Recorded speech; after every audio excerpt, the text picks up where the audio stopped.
What's going on, everybody? It's AG here. James Franklin is officially out at Penn State.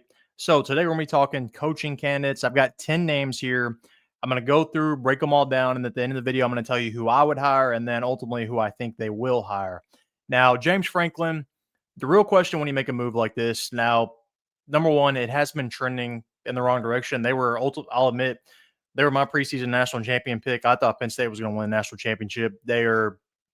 That's not happening. These last 3 weeks, it kind of looks like the team's quit on him because losing these games. It's the Northwestern to UCLA. I mean, it's unreal.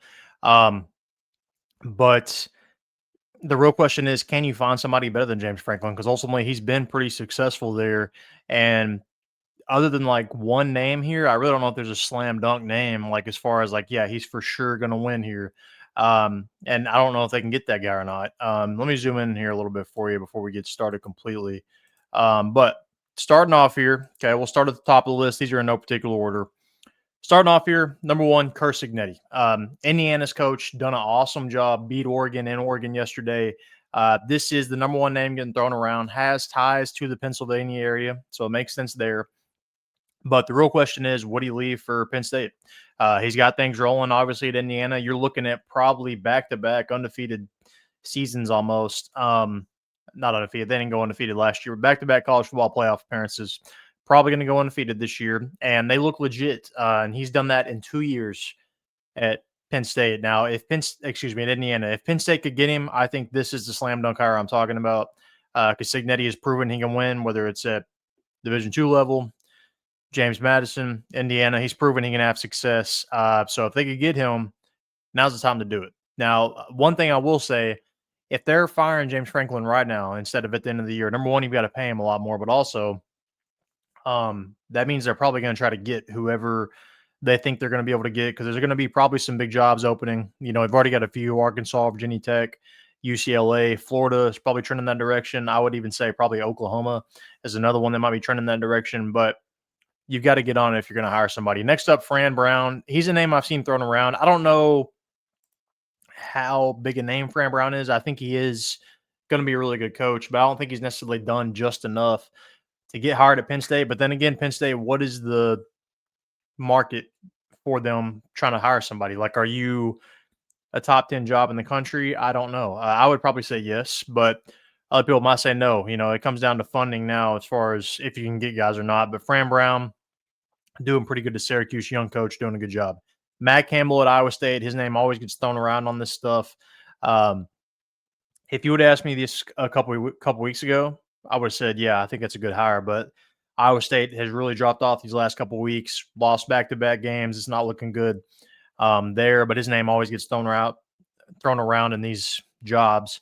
Matt Rhule at Nebraska has ties, played for Penn State, has proven he can win, whether it was at Temple, Baylor, doing a pretty good job in Nebraska this year. But as good as he is, I think you got to shoot a little higher than this. I don't really know if that's, the direction I would necessarily go.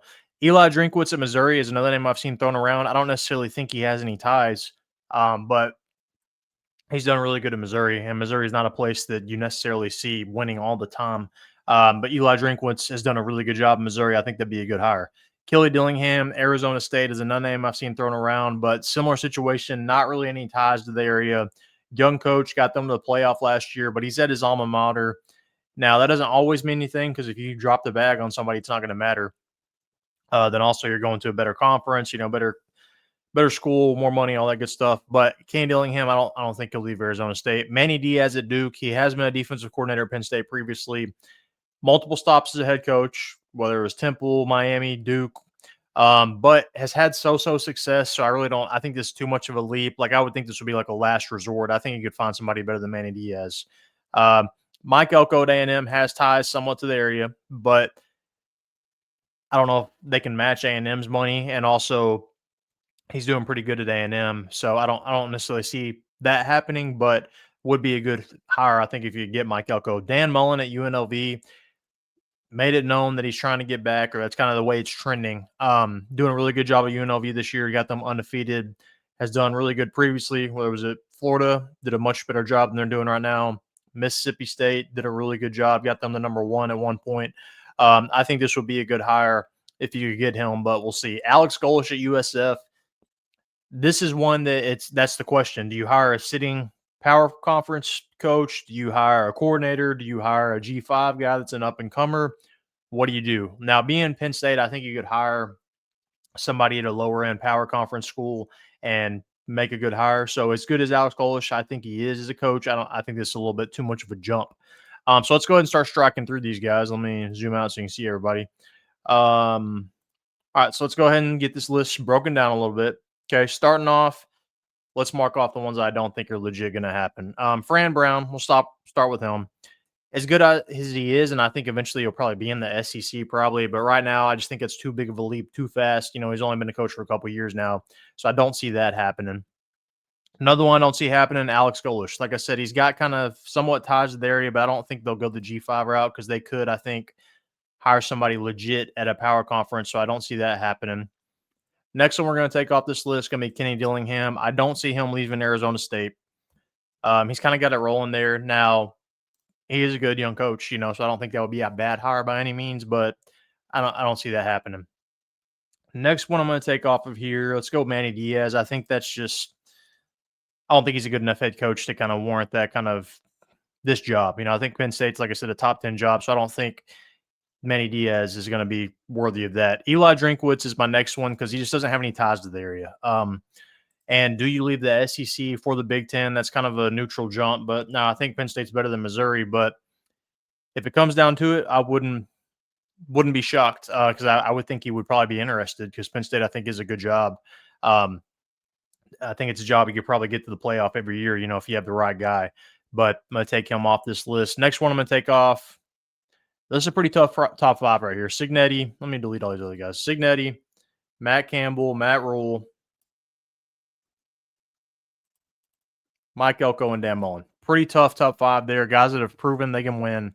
Now, the one that he's proven he's won the least probably, I would say, is Matt Campbell. I think he can shoot a little higher than Matt Campbell. Again, if you would ask me a couple weeks ago, hey, Iowa State's probably going to be in the playoff.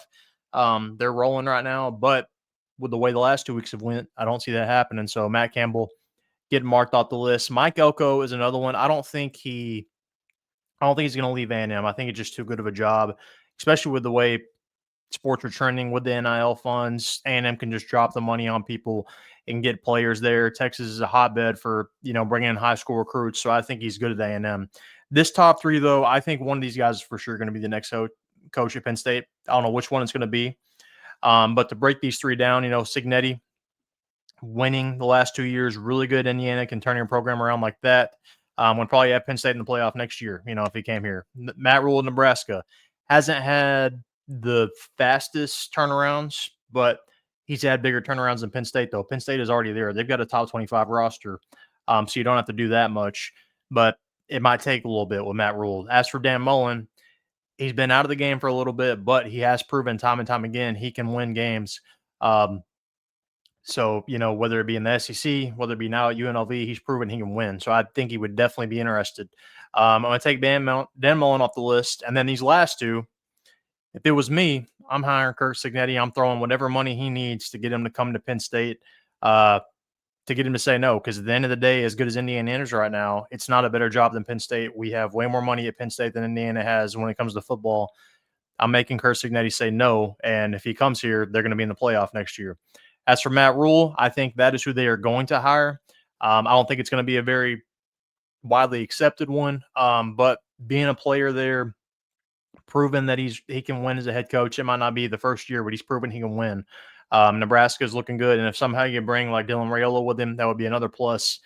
So I think they'll hire Matt Rhule, but I would hire Curt Cignetti or Dan Mullen over Matt Rhule. But what do you think of this job? Number one, where do you think James Franklin lands? It's another thing we never talked about on this list because he's proven he can win. He's a pretty good coach.